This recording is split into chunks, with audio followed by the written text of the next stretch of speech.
Welcome to the Butcher Block Horror Podcast. We exhume horror stories from the past and cut into what makes them so delectable. I'm Kane. I'm JD. And I'm Joe. And today we're going to be throwing From Beyond unrated director's cut onto the slab and carving up our favorite portions to force feed to you, our unwitting victims. If you enjoy the taste of these feasts of fright, then give us a like and subscribe. Being sure to click the bell. Consider following us on Twitter and Instagram. So yeah, From Beyond. Yeah, it's a thing. This is one hell of a horror film. It's definitely interesting on the level of like, is this almost porn or not? It's juicy. Yeah, it's very moist. It's very moist. Sure. Well, From Beyond is, in that sort of horror film / science fiction genre, and it was written by Dennis Paoli, Stewart Gordon, and Brian Usna, who's also a fellow filmmaker. Well, to interject real quick, Brian Usna has a shit ton of fucking random weird-ass horror movies that his name's attached to. Yeah, especially one of the most notable, I would say, is the sequel to Reanimator. Yes. Oh, that fucking movie. He also did Return of the Living Dead 3. What? Yes, which I don't want to say that I may have touched myself multiple times during the movie, Ooh. but I definitely did. Dude, the actress, I can't remember her name off the top of my head. We'll have to cover Return of the Living Dead 3 at some point. Oh, and we most certainly will. So anyway, Stewart Gordon was the director of this film, and he's a Chicago native, which makes him that's fucking cool. My people, yeah, it's pretty awesome. He did some work in experimental theater early on in his career, aka avant-garde theater, which is like basically I don't know how to explain it. It's just it's really strange, and is it like improv? No, well, it's some type of theater and it relies heavily on physical effects, movement, mood, tension, symbolism. So I think it's kind of like possibly where he got his roots in the horror genre, sort of having that background. Does any of his early experimental stuff survive? Is any of that out there? I believe it is, but you'd probably have to do some deep diving to, Sure. acquire it. And he also has background in some Hollywood crime dramas, which are also known for, cynical attitudes and sexual motivation. What about Drippiness, where his crime drama's known for being extremely damp? That could be part of the movement and the mood. I would say Drippiness is a mood. Would you guys agree? Sure. I mean, I would say it was definitely a fucking mood in From Beyond. Yeah. That was a theme. It was a theme. How are you feeling today? Moist. Very moist. I'm damp. I'm damp right now. I needed to wash my body after we watched that movie. Yeah. If it pleases you, touch me. If it pleases you. Yeah, and he was hoping the answer would be yes, and that he would be touched. And I think everyone was mortified at that moment, but he wasn't. No, because he was just like that. The what do they call that thing there? The ball from Spencer's with a static electricity. The resonator. The interocitor. Yeah, the resonator. The resonator. The interocitor. So yeah, as that the interocitor. The resonator. Yeah. I'm pretty sure that Pretorius had a full erection during that scene. Oh yeah, he was turgid. I'm pretty confident that every scene that we saw him on, like any scene he was in, he was fully erect. Well, past a certain point, he just became an erection. It's true. Oh my god! But let's say that it was he was totally just a giant boner. But a grotesquely disfigured boner. Disfigured or not, it was still a fucking boner. I'm just, it was definitely bizarre. Boners come in all shapes and sizes. That's true. Then like the director and Brian Usna, and who was the other guy? Dennis Paoli. He was more of like I believe he was more of a screenplay writer type of guy. Okay. Yeah. Right on. So, but anyway, Gordon and Usna were friends, and they, kind of worked together during, Bride of Reanimator, which, was one of the sequels to Reanimator. And I mean, there's I think 4 Reanimators. yeah, there's a handful, more so than I had ever realized, because they were so under the radar that just the main one stood out. That's the only one I've ever seen. I've only ever seen Reanimator. I've never watched any of the... I have the sequel. The sequels. Yeah, but I don't have 2 of the sequels, I believe. If you say there's 4, I think I have just one of them. So I think the other thing to talk about is... and we'll get to... JD, we'll get to Barbara Crampton. Oh my God. All right. We're going to get there. We'll absolutely get there. Let's so in lust with that woman. You really are. I mean, I can understand why. She's amazing. But Jeffrey fucking Combs, man. That dude's face. His face. He could be a disembodied head. Dr. And Edward. His acting would not suffer. That was Crawford. Dr. Crawford Tillinghast. Yes. And I like that gassed part, because he was quite ghastly. At the end. But more importantly, the amount of movies that Jeffrey Combs has been in, like in the horror genre. Yep. It's pretty fucking staggering. I have a list. And almost all of them are B movies. Yeah, and I would say that, so Reanimator, Cellar Dweller, Pit in the Pendulum, nice. One of the Poe stories, yep. Dr. Morbid, which is a superhero film, but very, you'd have to really go on a deep dive to find that one. And then he was also in another H.P. Lovecraft story called Necronomicon. Yes. All right. So now Necronomicon was my introduction. I actually saw Necronomicon before I saw From Beyond. Okay. Like, that was my first experience with Jeffrey Combs, was him being in Necronomicon. Yep. And that movie is pretty fucking bizarre. Do you remember The Frighteners? Do either of you remember Yes. The Frighteners? Yeah. Yeah. So Jeffrey Combs had a small role in The Frighteners as well. Yeah, he was like a FBI agent, wasn't he? Yeah, I think so, actually. I wasn't sure exactly what bureau he belonged to, but FBI sounds right.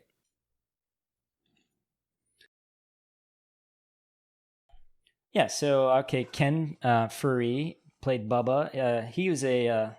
So actually, Jeffrey Combs, real quick, I like to say where people are from. Jeffrey Combs is from California. Ken Furry is from Indiana, which is our neighbor to the east here in Chicago.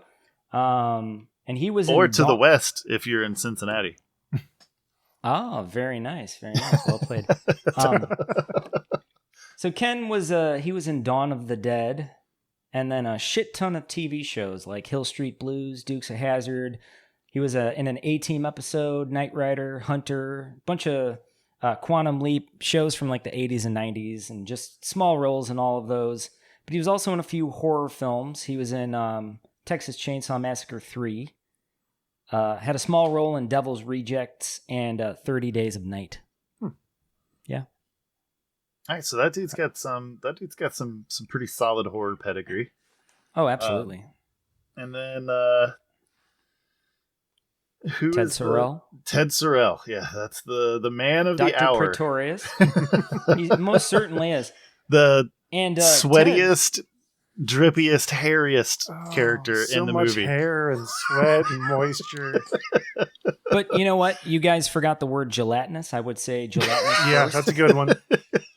He was the most likely to be covered in Jell-O in high school.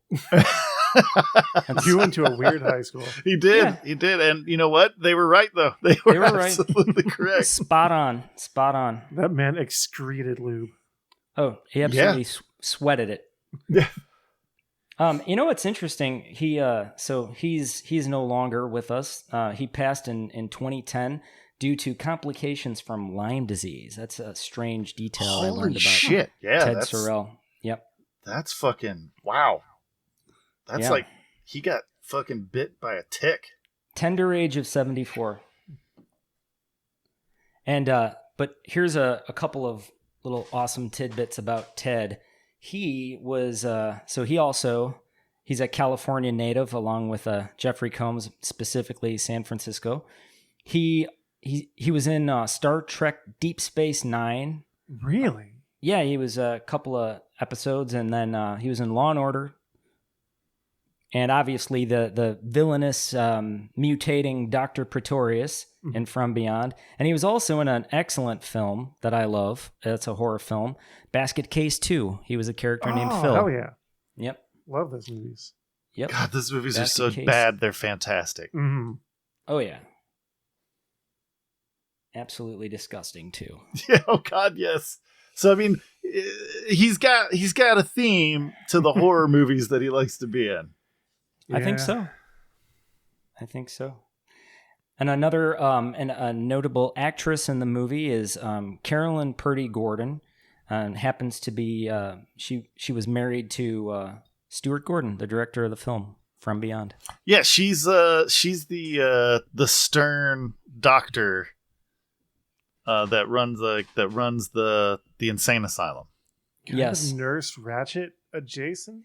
Sour That faced. role, yeah.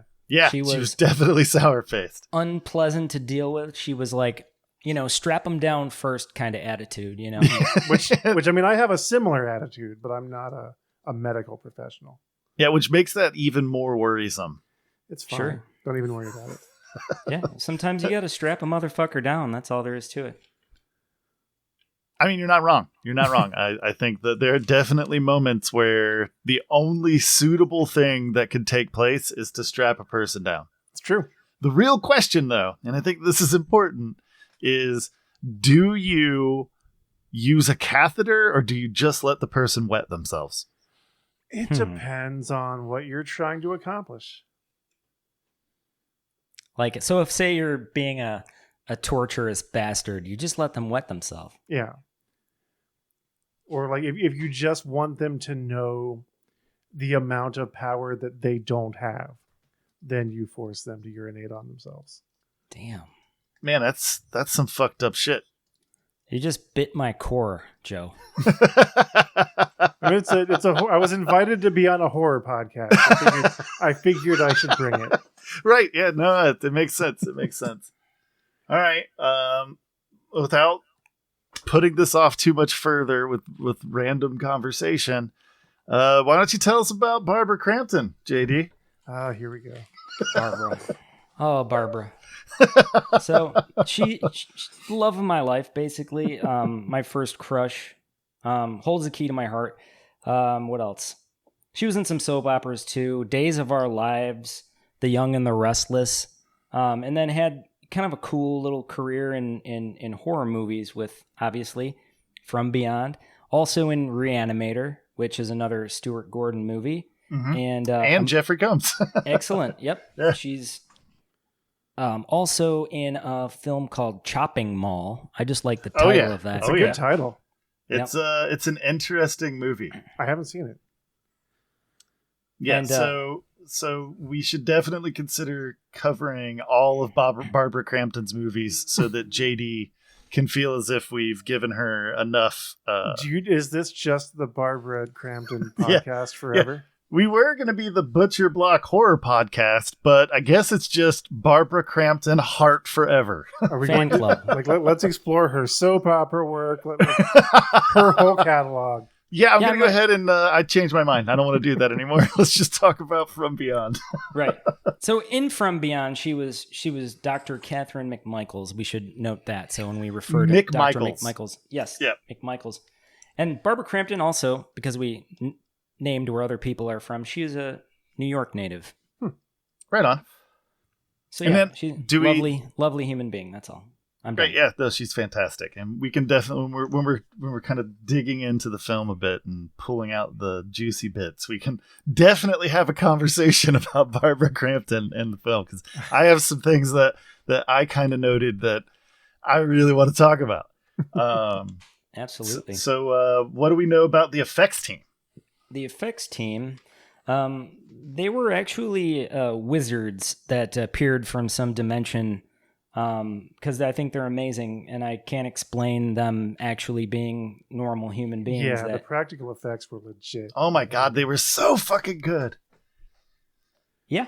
So we're talking about And drippy. John my God. Carl Buechler and Mark Sjostrom. Right. That was the two main guys in their special effects team. And these guys were just excellent with like puppet animatronics and buckets of slime, mood lighting, horrific body mutations, prosthetics, and makeup. And Don't forget buckets of slime. I will reiterate, buckets of slime. Yes. Do you know what they used to make the slime? Was that just watered down Vaseline? Like, where did they get that goo from? I think it was Ted Sorrell's semen, actually. Oh, okay. I mean, that would make sense. That would make sense. I mean, he really got into that role. Yeah. I think it looked like it might have been, the stuff that you use to do paper mache. Oh, yeah. Right. Like it looked like it kind of had that consistency, but then it may very well have just been just slime. Right. Like, I'm thinking oatmeal, but like if it could be clear somehow. Clear oatmeal. I don't know how that could be done, but I don't think without some serious investment in some scientific apparatus, you could make the oatmeal clear. Right. Maybe it was aloe. That seems like that would have added quite a bit to their budget, because I know that they did the film in Italy. Like they did all of the production work in Italy, and it went from being like a $15 million film to like a $2.5 million film.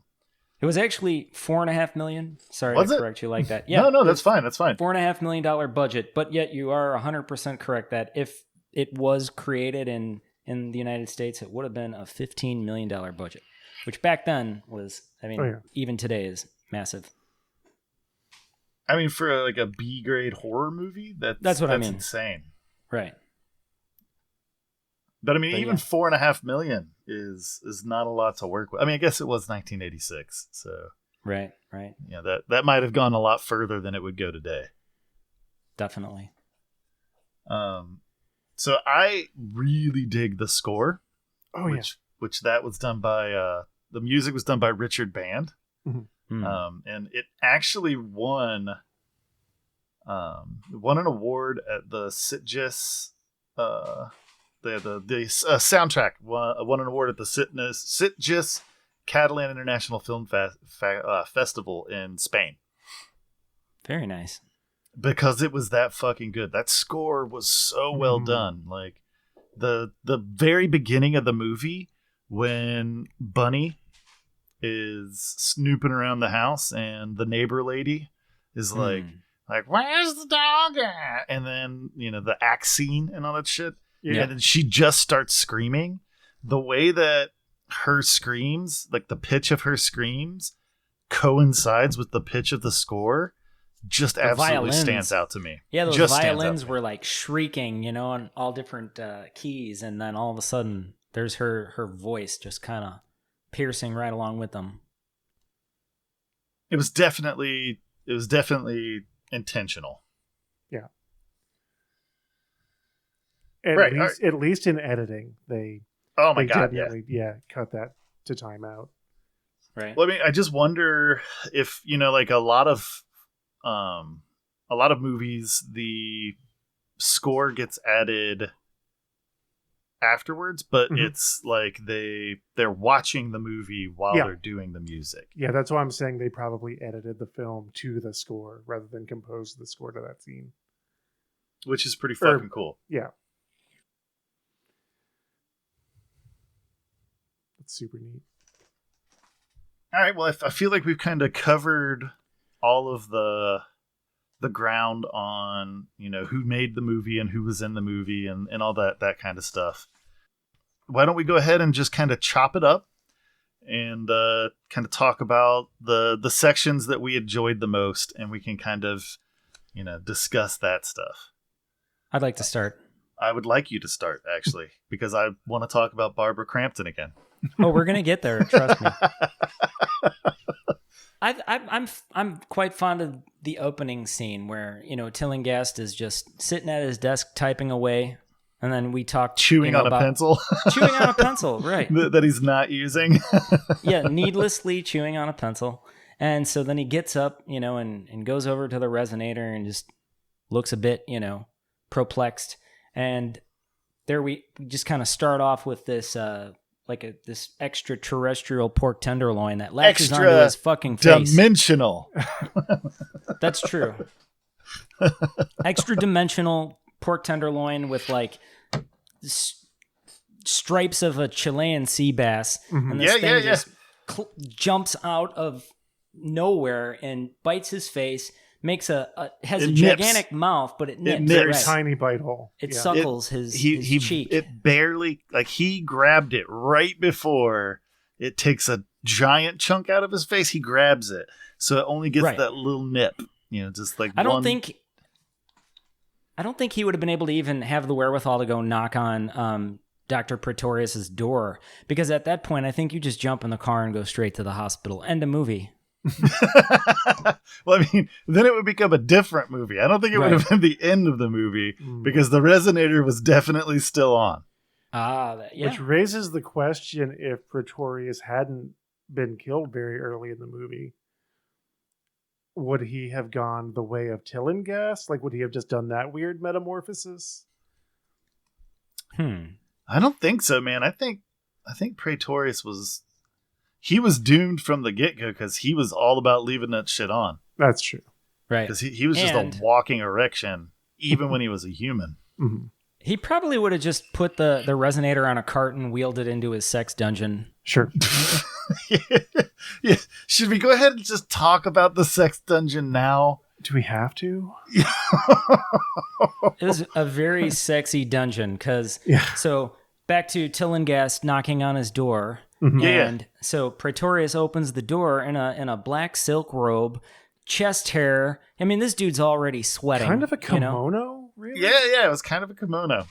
It was a damn fucking awesome kimono. So he just opens the door, and it just immediately, you know, I could almost hear you could have heard like Barry White music like playing in the background and like hearing his lovers moaning. That wasn't Barry White kind of fucking that he was getting into. No, the stuff he was into was like diform, fucking hard, you know, electro-industrial, you know, whips like and chain Rammstein. shit.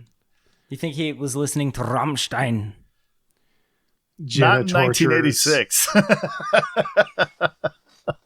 It kind of just had that like Du Hast vibe, though, I guess, when he opened the door. It did kind of have that Du Hast vibe, yeah. But it also had like a I'm too sexy, right, said Fred sort of vibe. I didn't get that vibe. I didn't get that at anything all. That was happening in that scene. But his body language, you know what I mean? Like Pretorius, like, you know, he just kind of sachets as he opens the door. He's like, I'm too sexy. Well, I mean, I do feel like he was a very confident man, comfortable in his own skin. Mm-hmm. Absolutely. And other people's. For better or worse. You either love Pretorius or you hate Pretorius, but either way, he's Pretorius. On a scale of 1 to 10, how daddy was Dr. Pretorius? I'm not sure that I'm going to be able to have him on that scale at all. I'm not comfortable with him being a daddy. So he's in negative numbers for you? He's negative daddy for me. I'm not sure why we were creating this scale, and I just blame Joe for this entirely. Sure. I'll take that. I don't want a daddy scale, but if it's going to be forced upon me, then Dr. Pretorius is definitely negative daddy. If it pleases you. If it pleases you. Well, I guess our introduction within the first 5 seconds to Pretorius was just like straight on, you see his nipples. Yeah, it's just chest hair and sweat. So hairy and moist. Yeah, just sweaty chest hair. That's all of our interactions with him. And then later it just gets worse. Like, the whole movie, I feel, has a bunch of different transformations. Mm-hmm. You know, like, I feel like Barbara Crampton, her character, starts off as this kind of like mild-mannered doctor. And then Oh, yeah. through the progression of the film, all the way up to the end when she's just broken-legged and fucking batshit crazy. Yeah. I mean, you see her initially and she's got her little spectacles on and she's got her hair neatly braided into I would say little... it's not, tight little like bun. Like she's got this very like mild-mannered approach. Office professionalism sort of thing. And then, definitely. Just very prim and proper. And she transforms in a wonderful way, in my opinion. Well, I mean, it's because her pineal gland is growing. Stimulated. It's stimulated, and I guess the pineal gland being stimulated makes you down to fuck. Like, that's totally all that it is.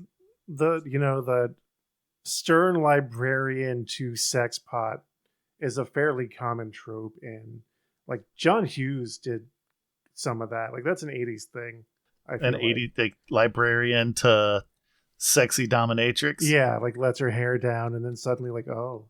And then she doesn't need her glasses anymore. Yeah. She suddenly doesn't need her. Yeah. 20/20 vision. Yeah. It's amazing what having your pineal gland expanding does for your vision. Yeah. The resonator begins to massage your pineal gland, all things change. Right, yeah. Especially your desire to wear other people. I think that's an important distinction to make too. Other people's used leather lingerie. Mm-hmm. And it fit her perfectly, surprisingly, when she was rifling through, Pretorius's closet at that, in one particular scene in the movie, and she's just kind of like trying to figure this guy out. Skin tight. Stumbles upon his leather lingerie collection in his closet, and then tries it on, and it just so happens to fit perfectly. Mm-hmm. Like it was always meant to be something she wore. Right. So maybe Pretorius had psychic powers. But yeah, so she has that transformation, right? Right. Yep. Most certainly. And then Crawford Tillinghast, Jeffrey Combs' character, he also has transformations throughout the film.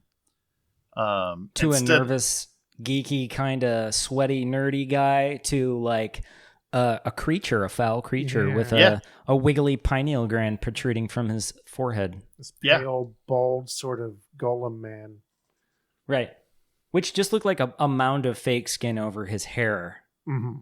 Like he didn't want to shave his head for the role, so then they just were like, here, we'll just make this molded latex piece and then kind of like, mask it over with some makeup and... Right. But yeah, his head had an amazing shape. He kind of reminded me of there's this like thing that people will do, and they're called bagel heads, and they will like stick this little syringe up into their forehead and like almost inflate their forehead skin with some type of gas, and then they'll push with a finger into the center of their forehead skin, and it'll puff out, and then it'll create like this little divot, and it looks exactly like a bagel. And that always reminded me of From Beyond. Interesting. Yeah, it's a thing. People do different things in the world. Yeah, that was pioneered in Canada, but it's practiced in like the Japanese underground scene. Okay. Right. They do cool shit over there, man. I dig it. Yeah, no, they do. But yeah, so and then Dr. Pretorius, I feel like his transformation is only physical. Absolutely. Yeah, I feel like he's the same guy. Yeah, he's the exact same deviant, definitely a manipulative, abusive kind of bad guy as a human.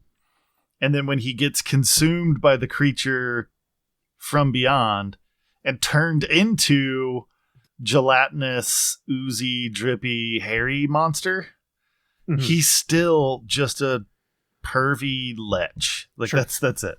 See, I had a different take on Pretorius. I didn't find him to be initially terribly deviant. I'm assuming that his sexual partners were with consent. I'm not saying that. I'm saying he was just very sexually liberated, I think. You know what I mean? It might be right. You might be accurate. Sure. But I definitely think that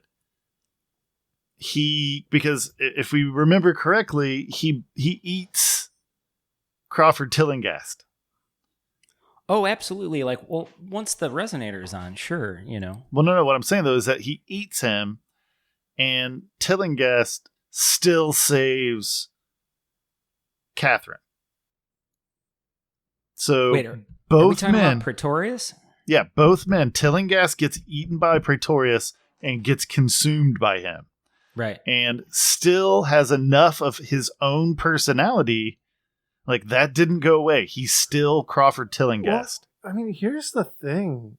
Like, I get the implication being that I keep wanting to call it the interocitor, amplifies your The interocitor? Oh, the resonator. The resonator, yeah. I keep wanting to call it the interocitor. And just makes you, more impulsive. Your reptile brain takes over, and you become this animal. Kind of like me. Sure. But yeah, Crawford stayed pretty mild-mannered, even under the influence of that. Well, I mean, he did have a penchant for eating brains and sucking brains out of once he started eating eyeballs. eyeballs and brains, that was a whole other thing. Oh yeah, back in the psych ward when he's reintroduced to the psych ward. So initially, he's there because, he's what's that word I'm looking for here? That basically just arrested and then sentenced to go into the psych ward because, they suspect him for killing Dr. Pretorius because there's no reasonable explanation for this man to be laying on the floor with his head twisted off. Because remember, the creature didn't bite heads off completely. It actually bit and then twisted the head off, which is an interesting way of doing it. But it's definitely a creepy way of doing it. Like watching it happen to Tillinghast at the end is pretty fucked up. Right. Also a really cool effect. Right. So he's in the psych ward. Barbara Crampton comes and picks him up, and he is now in her custody. They're going to go back to the crime scene, which is the home of Dr. Pretorius, and to figure out, like how or why, and just see if there's any validity to Crawford's story. And so then, but later in the film, he's, fast forward to him, all this shit happening, and now he's back in the psych ward. And so there's a nurse, and he just grabs her face after he discovered. It was not the nurse. Well, he sucked her eye out of her head. Who was it then? That was the psych doctor. That was Purdy Gordon. Oh, that's right. Okay. Yeah, so he sucks her eye out of her head, kind of spits it out, and then goes in for like the juice, And he's just like guzzling straight from her coconut, Yeah. Mouthfuls of gray matter. That's what he was going for. Well, I guess to him and his pineal gland, it was pink. It was hot pink. Like that's what he saw. Fuchsia was the color of that film, I have to say. There was a lot of fuchsia. Okay. What was the benefit of the pineal vision? It just made stuff look weird. Like it wasn't like an extrasensory perception of any kind. It didn't help you to see the world more effectively. It did. It helped you to see, because everything that was edible was like a fuchsia hot pink. Oh, I see. So like the things that you were craving now that your pineal gland was expanded, it would light up pink. Sure. And that was like the portal into this dimension, right? So anything that was pink was also your view into whatever dimension these creatures were coming from. Exactly. Yeah. Trying to pull, people from, this dimension into that dimension. That's what it seemed like. Well, real quick, since we're talking about the dimension, Joe, you read the short story. I did recently. What can you tell us about the about the correlations between From Beyond nothing. 19 the H.P. Lovecraft story was written for like a journal, like a magazine, and it's about, I read it on my phone, so I can't really correlate pages, but I'd say it's about 4 pages long. Actual print, give or take. And it's from the perspective of a third party, and it's just Tillinghast. There's no Pretorius, but they're basically the same character, the person that they're calling Tillinghast. is Pretorius, essentially. Right. And it's basically like, yeah, my friend is this wacky scientist who turned on this machine that let us see the entities. But if we what is the name of the machine in the short story? Is it called the Resonator? I believe it is called the Resonator. Yeah. Right. So that's Tillinghast and Resonator. Yeah, I mean Tillinghast exists. Right. The He's name a completely exists. different character. Right. He's the bad guy, actually. Actually, I might be wrong. It might not. It might just be referred to as the machine in the short story. It might not. Yeah, I think it called might the be the Resonator, machine. now that I'm thinking about it. I mean, the other similarities I remember from the short story is that the things, if you don't move, the things can't see you. Yeah, that's a correlation. And then that's really it. It's like, I'll summarize the short story. It won't take long. Yeah, go ahead. Basically, my friend is this wacky scientist, and he had me come look at his machine that can see the things beyond. And then the things, and like, don't move. If you can see them, they can see you. Don't move. And then the things came out and ate his servants. And then I shot the machine. And then the story ended. Nice. So there's a lot of work done then by the writers to, create enough content for this film, because that's, a hell of a lot less. Well, I mean, I remember because I read the short story years ago, but I remember there being zero no bondage connection. Sex in it at all. No, H.P. Lovecraft would not have that. There was also... He was terrified of genitals. Yeah, he was also terrified of people of color. He was. Bubba wouldn't have been anywhere in that unless it was in a derogatory manner. Yeah.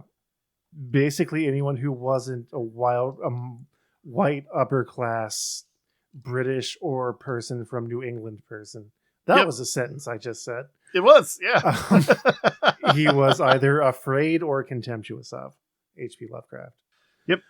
But no, a lot of they stretched that short story until it snapped to get this fucking movie. Yeah. And it ended up just being a movie about brain boners. That's brain boners. Yeah, that's essentially what it is. Yeah. Because the pineal gland, when it makes its grand entrance, is basically like a red rocket. Like dog penis. Yeah. I hate that comparison. But because of how accurate it is. Yeah. Yeah. Especially when Tillinghast is like, it's just kind of like poking out a little bit. Just jabbing out through the orifice. Yeah, it's just the little tip is poking out. You're like, oh my God. Like, I want to get that special effects team and just be like, hey, when you designed the pineal appendage, did you mean for it to look like animal genitalia? Or was that a happy accident?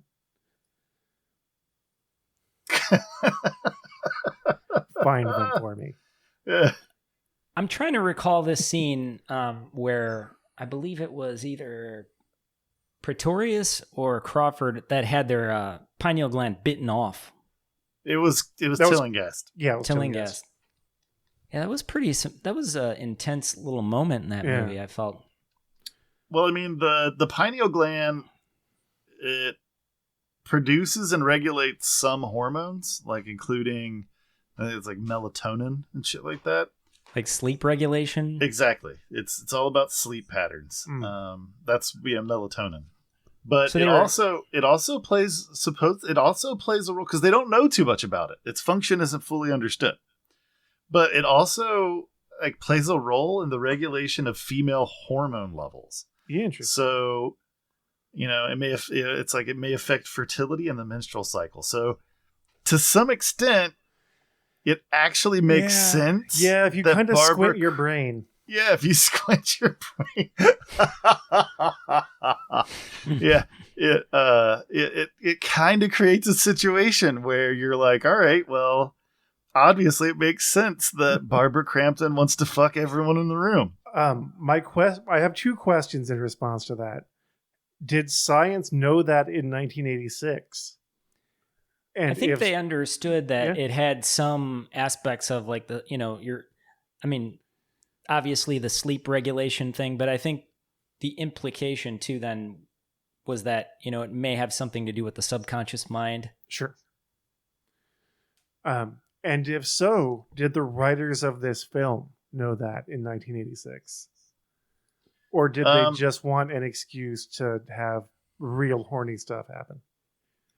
I think a combination of both. Yeah, I definitely think that getting Barbara Crampton topless was was pretty high up on the list for them. That's a priority of most horror films, of that caliber. It's just, it's kind of like a campy thing, and it kind of has to happen. There's a lot of hypersexualization, and so she's, objectified. But what's interesting about And From Beyond is that so were the men in the movie. Yeah. Dr. Pretorius had a full nude. We saw his sweet ass, his buttocks glistening with gelatinous goo in the light, in the fuchsia light. Bubba was just darting around the hallways in his tight Speedo. Yeah. Full package on display for our viewing pleasure. Oh yeah. It was like a David Bowie moment. Right. Yeah. But more so. Yeah, I was going to say, like, even more extreme, because he didn't have that codpiece. It was just the outline of his junk. And it was a rust-colored Speedo, in case anyone was wondering. Yeah. Yeah, if you've never seen this movie and you're just listening to our podcast because you slipped and fell into the dark side of YouTube, fucking watch this movie. Absolutely watch this movie. You need to go watch this movie. It's a 80s horror movie classic. I feel like what it's lacking in story, which is a lot, it makes up for in practical effects. Absolutely. Like the flesh looks fleshy and drippy. The weird noodly appendages just flopping around. It all, like, I've seen higher budget movies that don't look as good in terms of the gore effects and the... Oh, absolutely. This is one of my original favorite horror films of all time. So I figure I want to talk about a couple of things that I thought were pretty interesting. Mm-hmm. So we know that the film was made in Italy. Mm-hmm. Right, for budget. But they desperately wanted it to appear like they were in New England. Yeah. Like Jeffrey comes, like Tillinghast is wearing a Miskatonic University shirt. But the main thing for me where I feel like they really wanted to hammer this home was the first scene when Neighbor Lady is walking into the house. Mm-hmm. And there's all of this like colonial America flags, like "Don't Tread on Me" flag. And it looks like battle scarred, the original colonies flag. Like they had this stuff on display. Did it feel like they went too far to try to be like, this is America? Or do you think you wouldn't have noticed it if you weren't watching it? If you hadn't pointed it out, I don't even know if I would have noticed. I would have just gone, oh yeah, this movie says it's in America. I don't have enough context clues into what stuff looks like in Italy in 1986. Right. Yeah, that's fine. It's in America. That's fine. Yeah, okay. They just replaced all the Italian flags with American flags. Sure. I imagine an actual Italian person would be like, no.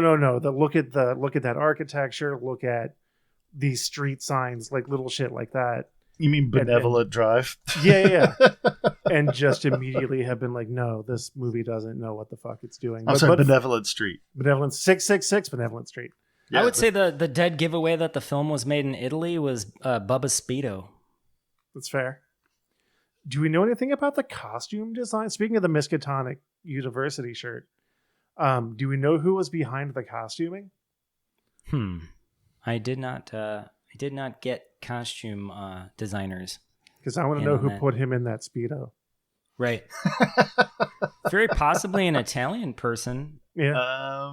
Let's see. And also the Miskatonic shirt was a nice touch. It was. Sure. It was definitely their last desperate grasp to try to attach this to H.P. Lovecraft. Which really, that's how I feel like a lot of things that are trying to go, oh yeah, this is an H.P. Lovecraft thing.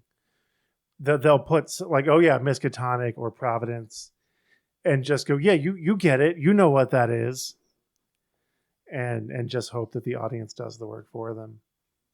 It's definitely impressive that they were completely comfortable attaching the H.P. Lovecraft name to something that it's barely like loosely connected. Right. I'm curious to maybe, I'd like to do a deep dive on the stories and see how similar they are to the movie adaptations, because I know Stewart Gordon did a few. I know Reanimator is based off of H.P. Lovecraft, and there's another story that Stewart Gordon, and I believe it was maybe what was it? The other one of the other directors that he collaborated with, but there was a movie called Day Gone that was made in 2001. And that's also an H.P. Lovecraft story. So I'm curious to see how much of that reflects in that film.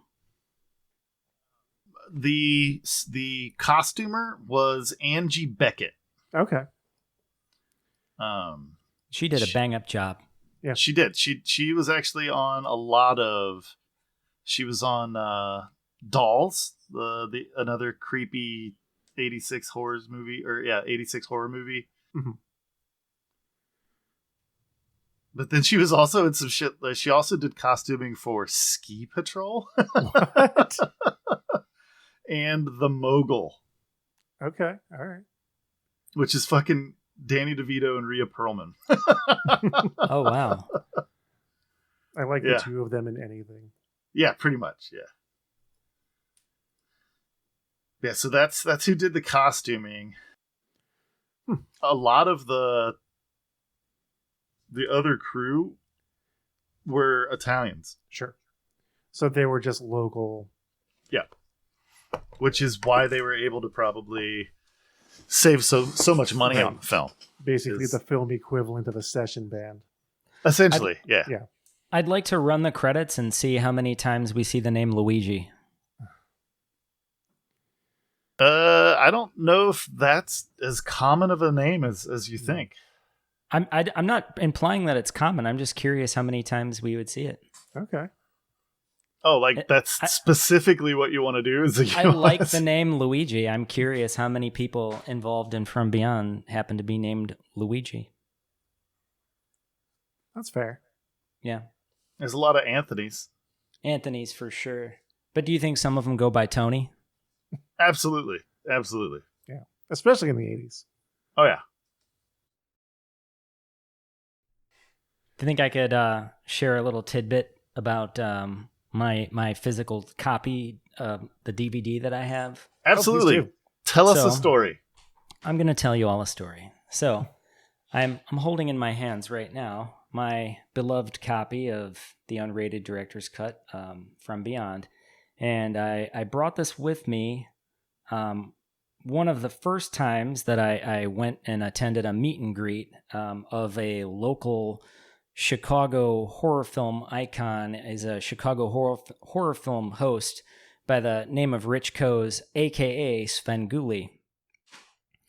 Very cool. So I go and, there's a long line and he's signing autographs and I meet him and I think I brought like a rubber chicken with me and my DVD of From Beyond.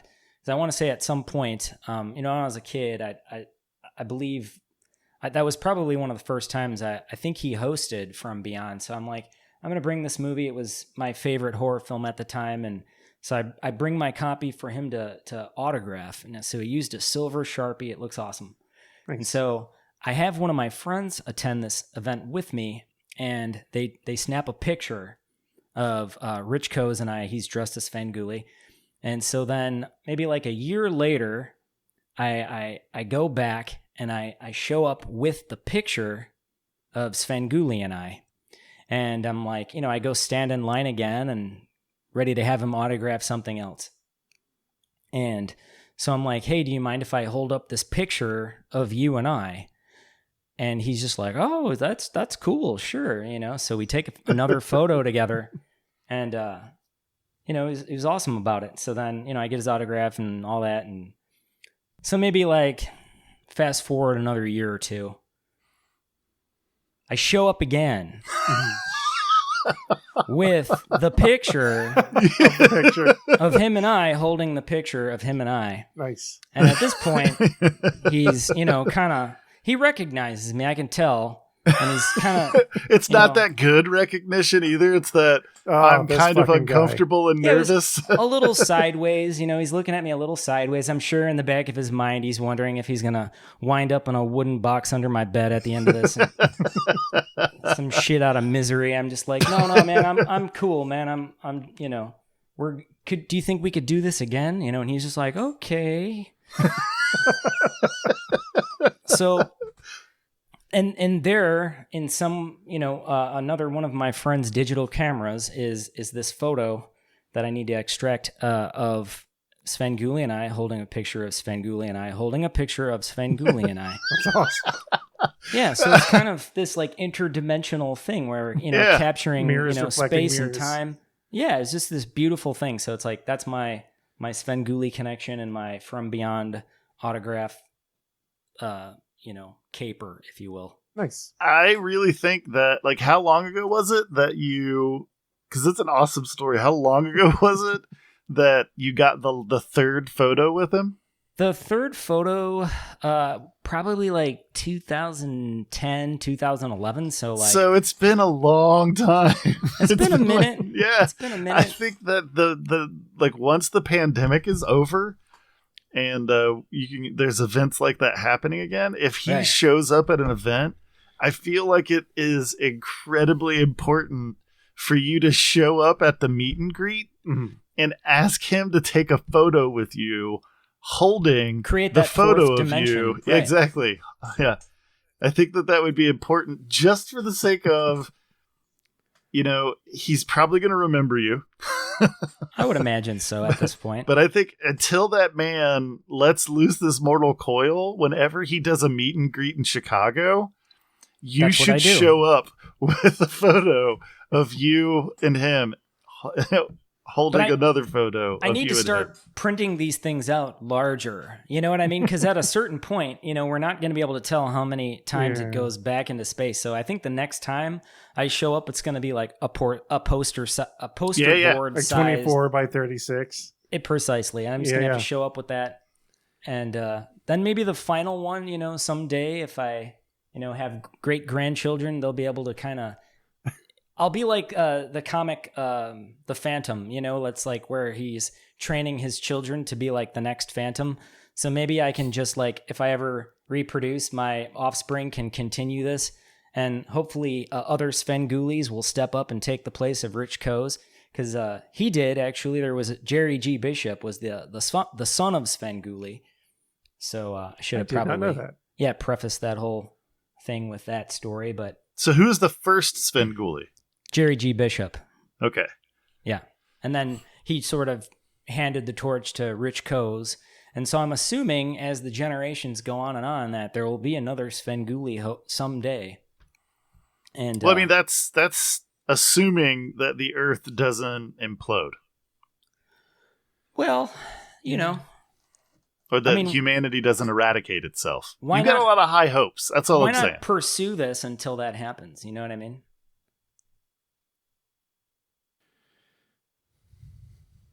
I mean, I don't think that's a bad idea. I think, you'll probably need to produce offspring that can then also produce offspring. Right, if your goal is to have grandchildren that can interact with the next Svengoolie. No guarantees in any of this. And I'm almost willing to adopt to make that happen. just have a ward like Batman. Right. Nice. A horror... Svengoolie appreciative ward, to just mildly inconvenience the Svengoolie guy, and his, the next Svengoolie being mildly inconvenienced. Right. I mean, I don't even think it's an inconvenience. I mean, he's there for the meet and greet, right?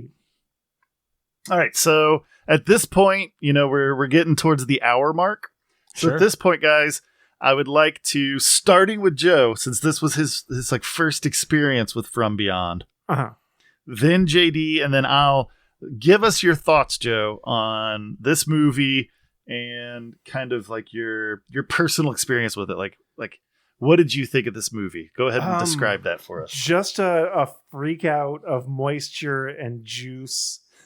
It wasn't as exploitative as I expected it to be. Like, it had its horny moments, but they were pretty restrained, in my opinion. Like, I thought it was just going to be wall to wall tits forever, because a lot of 80s horror movies are just exploitation all the way down.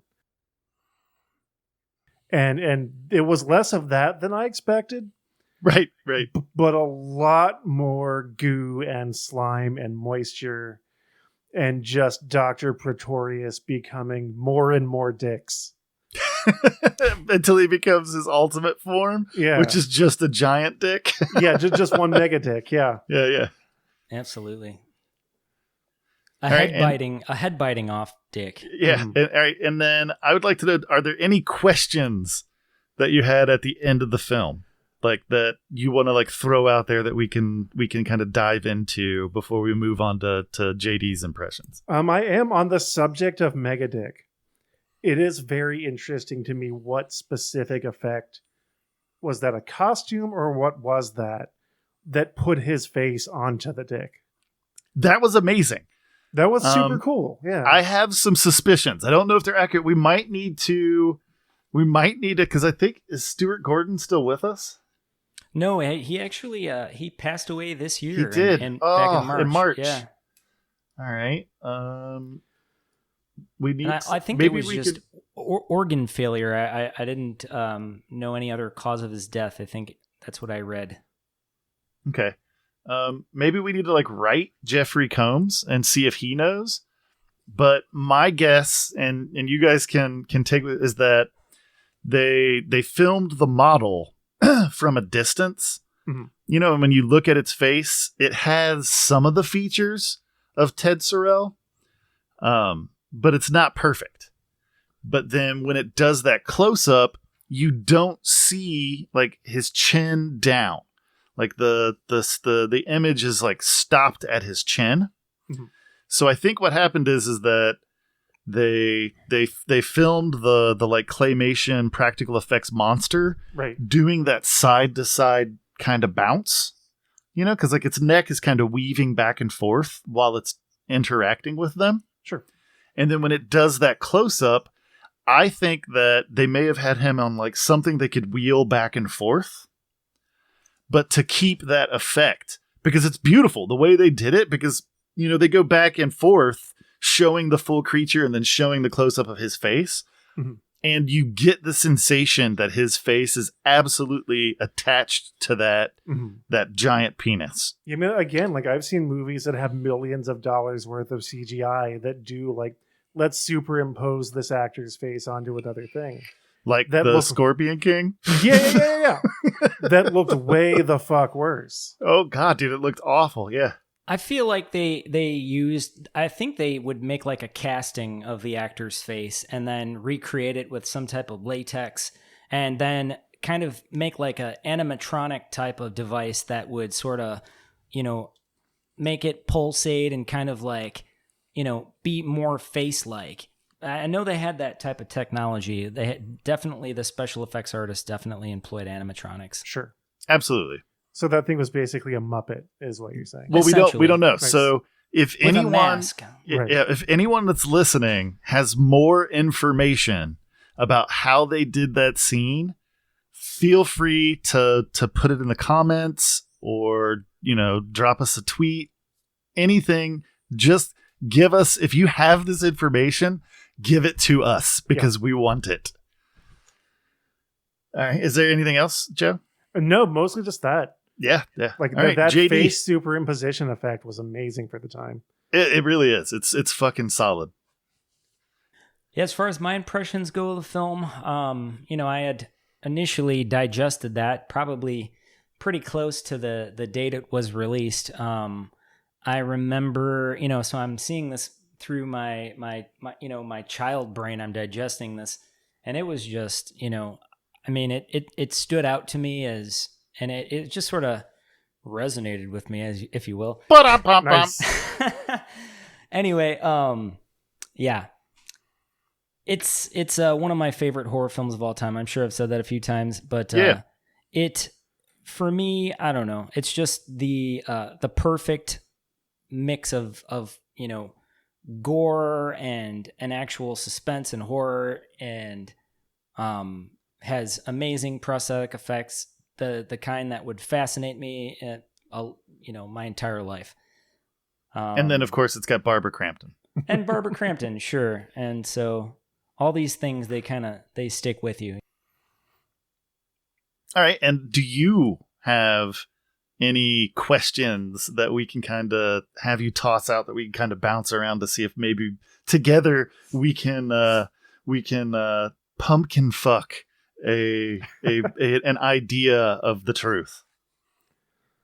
Yeah, right at this moment, I'm drawing a blank on the question part. I'm pretty just sticking to my impression, and I think as I've watched the film several times over the years, I just you notice more details, and it's definitely a film I would say that is worth watching for any horror film fan. Watch it multiple times, and if you're into special effects as much as I am, you're gonna catch different little nuances of what's happening, and the way even like little interactions between the actors and actresses, and there's a lot of subtlety in that film, and I just think it was really well directed and well written, and definitely a flagship of that genre from that era. Absolutely, yeah. And like one of the things I noticed that I didn't notice before was that the house was actually 666 Benevolent Street, mm-hmm. which I never noticed that until we watched it together. Like it totally never popped up into my brain until we watched it together. There is one thing that I would like to add to all this quickly. The name Dr. Pretorius was actually borrowed from, and this happens a lot in the genre of horror, but anyway, it was that original character's name was from, I want to say it was like one of the sequels to the original Frankenstein's monster movies. It was like maybe a Bride of Frankenstein sequel or something like that. But anyway, there was a character named Dr. Pretorius in that film, and that film was in, I wish I knew the exact name. Dr. Septimus Pretorius. Yes, and that was he was in Bride of Frankenstein. Bride of Frankenstein. So 1935 Bride of Frankenstein, and that's a character. Pretty cool. Yeah, that's definitely interesting. All right, so I should probably mention what I get from this. Yeah, film. I was actually about to ask if you had any of those thoughts. Yeah, so I mean, for me, I devour all types of horror. I can gain enjoyment from the shittiest horror movie and still be entertained by it. It's true. I've seen it happen. Like, this is not that style. Like, I sincerely just enjoy this movie. Mm-hmm. Part of it's the practical effects. Part of it is just the combination of actors that were involved in the film. Mm-hmm. Like, I feel like so many bases get covered, and especially when you think about the era, because I was probably a teenager when I watched that movie the first time, mm-hmm. Well after 1986. So for me, it was like, oh, I'm going to watch this movie because it's, it was kind of counterculture. It wasn't like this was like a huge popular movie that all of my friends were really into. It was like I had access to a video store where I could rent, I was able to rent any VHS that I really wanted. Mm-hmm. As far as like, I feel like it really encapsulates that era of horror. I get that. Without the gratuitous exploitation that you see in a lot of films like that. I originally watched this film with my grandmother. The amount of joy that I get from that knowledge is probably inappropriate. Yeah, we rented it together from the video store. I remember picking the tag off the wall and a Nintendo game. And then we basically brought it home. Oh, I miss being able to rent Nintendo games. Right? And so we bring the VHS home, and we had a Tombstone frozen pizza. Nice. You even remember what you guys ate? This is like a time capsule. It was a ritual. It was a ritual. That was like a thing we would do. We would rent horror films and eat frozen pizzas on Saturday night. Nice. Yeah. Or we would watch Svengoolie. Right. Or do both. That's awesome. Yep. So the question that I have, all right, in the movie, we get to bear witness to 3 deaths in the house. Right. You know, first is, we don't see Pretorius die, but we see the aftermath of his death, right? His chalk outlined body, his chalk outlined headless body. Yeah, so that's my thing. Do the guys that do chalk lines, if they even still do that anymore, I don't even know if they still do that, or if they ever did. Yeah, I was about to say, I don't know if that was, it might have been, like, I don't know, it's not my field. Yeah, mine neither. I mean, again, if that was ever a thing that wasn't just on television. If anyone that slipped and fell into the trash heap that you're currently in listening to us, and you have knowledge about chalk lines, let us know. But I want to know because, both, Dr. Pretorius and Bubba both have chalk outlines on the floor at some point, right?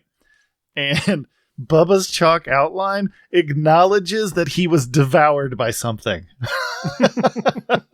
Like, instead of just drawing the basic shapes of how he was splayed out, it specifically is designed in a way to show that this giant behemoth of a man was reduced to mere bones. Mm-hmm.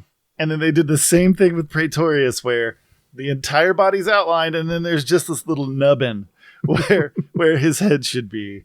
Was that a common practice when they did chalk outlines? Yeah, I don't know. Or was it specially done just for this movie? Well, if they did, they probably had to bring in some type of an artist to articulate what was left of Bubba. I don't know that you could just go ahead and trace that. You know what I mean? Especially not with chalk. Right. Right. Because the ground would have been so moist around him. Yeah. Of course it was. Because there's so much liquid in this movie. I feel like we missed out. I think it needs to be we need to remind ourselves that Bubba, in just a Speedo and with just a butcher knife, attacked a giant worm monster. It's true. Well, the bees, remember those like strange, like interdimensional bees sort of like nitpicked him to death and sort of, ate all of his tissue. So I'm assuming except for his face. Well, right. They were very kind. And they left his face completely alone. Identify him as the character of Bubba, so they didn't want to completely take that away from you. But yeah, basically from like the neck down, Bubba was just eviscerated, But he was like the badass. Like he until almost that moment. naked. Yeah, and almost naked, just in his Speedos, jumps on a giant. It's just amazing to me. Like I'm on Team Bubba, that's for sure. Yeah. I wonder if those bees, as they age and grow, are they what turn into those like larvae pork tenderloin looking? That's a cool thought. Striped sea bass type creatures. I don't know if the writers of the movie thought about it that hard. I think maybe they were just like, wouldn't it be cool if they were bees? Right. Yeah. Just another variety of Nick creature in Cage this would dimension. disagree. Nick Cage might disagree. No, he definitely would. Yeah. Nicolas Cage would definitely not be stoked about the bees. But as like an Eldritch horror fan, I do like the idea that the from beyond, beings have these various life stages, and they start out as the bees and then evolve into the jellyfish, the larva, amoeba, pork tenderloins. Well, no, I think it's like the bees, the jellyfish, then the pork tenderloins. Okay. Yeah, that makes sense. But I don't know if the movie thought about it that hard. Right. Lots of evolutions going on. Like Pokemon. Right. And like billions of years worth of evolution in just, a few hours. It's like bacteria. Yeah. Right. So, you have wasted a considerable amount of time listening to us prattle on about this awesome movie. Thank you for joining us. Yeah. You will never have that time back. Nope. No, it's ours. We took it from you. Although, honestly, if you sought this out and listened to it, your time probably wasn't that valuable.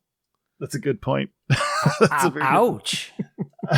I disagree. I think your time is valuable, and I'm glad you chose to waste it with us. Beautiful. But Well more importantly, if you watch From Beyond, let us know what you think. Please do. Absolutely. You know, we're stoked at the prospect of engaging people about how these movies affected them. So, you know, you can find us on YouTube, Twitter, Instagram, Spotify, you know, any number of podcast receptacles. So, I mean, feel free to send us a message or comment. Also, we warn you against forgetting to like, follow, and subscribe to our various outlets. And click the bell. That would be bad if you didn't.